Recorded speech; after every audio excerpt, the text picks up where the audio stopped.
নমস্কার, শুভ সন্ধ্যা। আজ শনিবার, বাংলা ৮ই শ্রাবণ ১৪৩৩, ইংরেজি ২৫শে জুলাই ২০২৬। বিষ্ণুপুর হসলা রেডিও থেকে খবর পড়ছি। হসলা সদস্যা কৃষ্ণা মিত্র। নিয়ে এসেছি কিছু বৈচিত্র্যময় খবরের সম্ভার, সাথে থাকুন। নিট বিক্ষোভের আবহে আরও এক প্রশ্ন ফাঁস হওয়া। উত্তরাখণ্ডের প্রযুক্তি বিশ্ববিদ্যালয় বাতিল করল দুটি পত্রের পরীক্ষা। অনেকেই ভাবেন বর্ষাকালে গরম কম থাকায় শীততাপ নিয়ন্ত্রক যন্ত্রের উপর চাপও কম পড়ে, কিন্তু এই সময়ে বাতাসে আর্দ্রতা বেড়ে যাওয়ায় অনেক ক্ষেত্রে এসি 18 ডিগ্রিতে রাখার পরেও ঘর ঠান্ডা হতে চায় না। তখন অনেকে মনে করেন যন্ত্রে বুঝি সমস্যা হয়েছে, অথচ কয়েকটি সহজ অভ্যাস বদলালেই ঠান্ডা বাড়তে পারে, পাশাপাশি কমতে পারে বিদ্যুতের খরচও। বিহারের পথে হাঁটুক পশ্চিমবাংলা, মদ বন্ধের দাবি বিজেপি বিধায়কের। 2016 সালে বিহারে মদ নিষিদ্ধ করেন তৎকালীন মুখ্যমন্ত্রী নীতিশ কুমার। গত 17 জুলাই মুর্শিদাবাদের কর্ণসুবর্ণে রেললাইন পার হওয়ার সময়ে পোলকারে ধাক্কা মেরেছিল ট্রেন। তাতে 4 শিশুসহ 5 জনের মৃত্যু হয়। বৃহস্পতিবার মৃতদের পরিবারের সঙ্গে দেখা করেন মুখ্যমন্ত্রী এবং চাকরির আশ্বাস দেন। এখন থেকে কোনো পুর নিগমের মেয়র, পুরসভার চেয়ারম্যান বা পঞ্চায়েত প্রধানের হাতে জন্মমৃত্যুর শংসাপত্র দেওয়ার ক্ষমতা থাকবে না। একমাত্র তা দিতে পারবেন দায়িত্বপ্রাপ্ত আধিকারিকেরাই। শংসাপত্রের নথি যাচাই করতে এদিন রাজ্যের একাধিক জায়গায় পুরসভা, পঞ্চায়েত দপ্তর, শ্মশান, কবরস্থানে অভিযান চালানো হয়। মৃত্যুর শংসাপত্র আগের মতোই মিলবে শ্মশান ও কবরস্থান থেকে।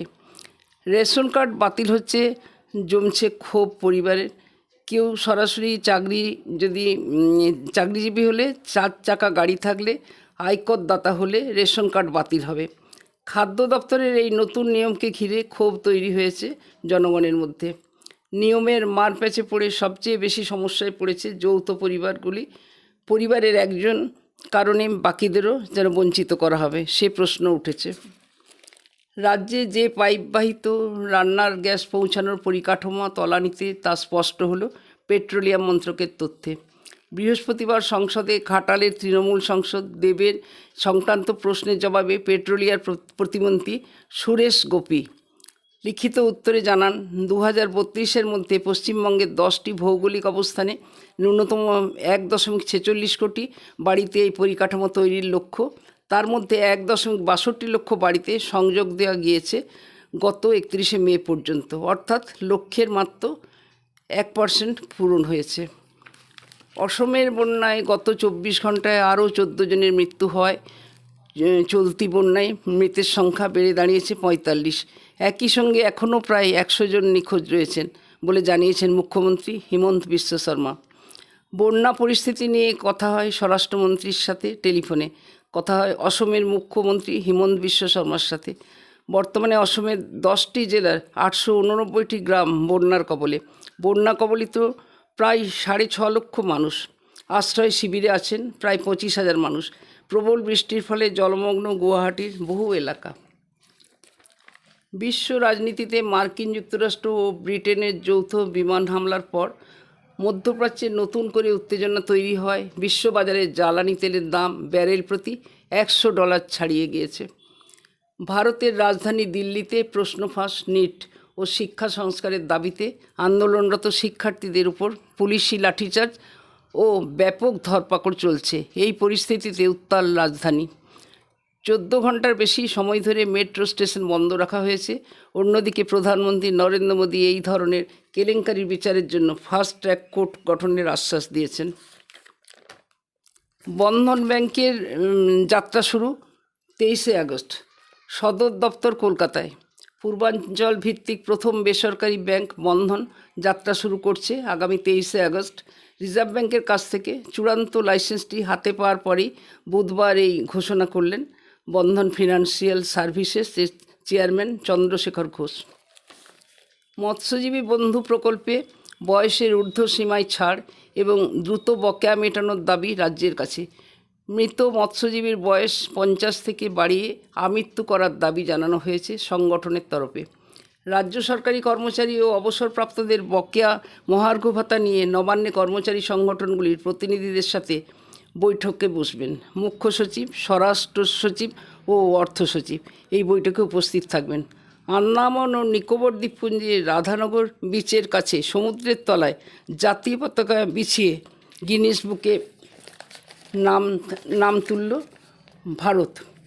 অভিনব এই উদ্যোগে ভারতীয় নৌবাহিনী, পুলিশ সহ 223 জন ডুবুরি অংশগ্রহণ করেন।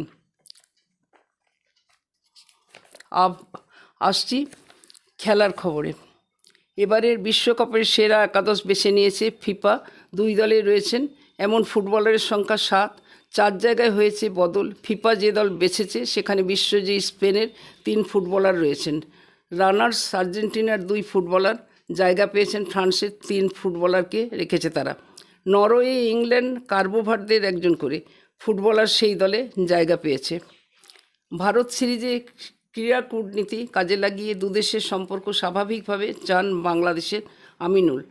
সব ভুলে ভারতের সঙ্গে ক্রিকেটীয় সম্পর্ক মেরামত করতে মরিয়া বাংলাদেশ। কেকেআরের অধিনায়ক এখন ধারাভাষ্যকার।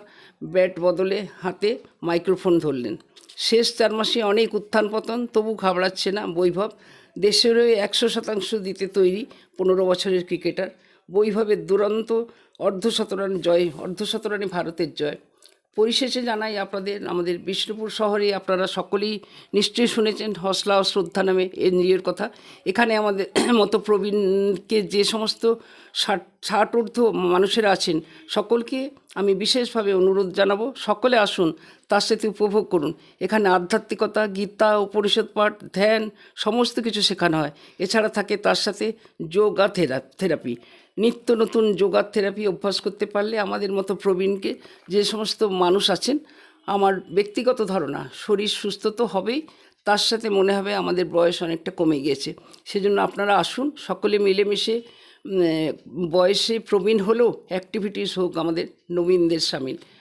উল্টোরথ শহরে রথযাত্রা লোকারণ্য মহাধুমধাম, ভক্তেরা লুটায় পথে করিছে প্রণাম। মহাসমারোহে বিষ্ণুপুরে বিখ্যাত রথযাত্রা উৎসব পালিত হলো। কাছাকাছি তো বটেই, এমনকি দূর দূরান্ত থেকেও বহু পুণ্যার্থী এই বিখ্যাত উৎসব দর্শন করতে এসেছেন। বাড়িতে বাড়িতে আত্মীয় স্বজন এসেছে উৎসবের সামিল হতে। হাজার হাজার দর্শনার্থী সারা রাত্রি ধরে রথ দেখার উৎসাহে আপ্লুত হয়েছে। আজও রথযাত্রার রেশ শহরে কিছু দেখা যাচ্ছে।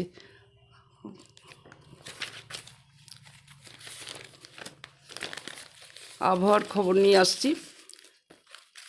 আকাশ মেঘলা। আগামী 3 দিনে তাপমাত্রা সামান্য বেশি থাকবে। বৃষ্টিপাতের পরিমাণ 70.% সারাদিন আকাশ মেঘলা থাকতে পারে এবং হালকা বৃষ্টির সম্ভাবনা আছে। সর্বোচ্চ তাপমাত্রা হবে 26 ডিগ্রি সেলসিয়াস, সর্বনিম্ন তাপমাত্রা 24 ডিগ্রি সেলসিয়াস। সুস্থ থাকুন, ভালো থাকুন। আজকের মতন খবর পড়া এখানে শেষ করছি। শুভরাত্রি।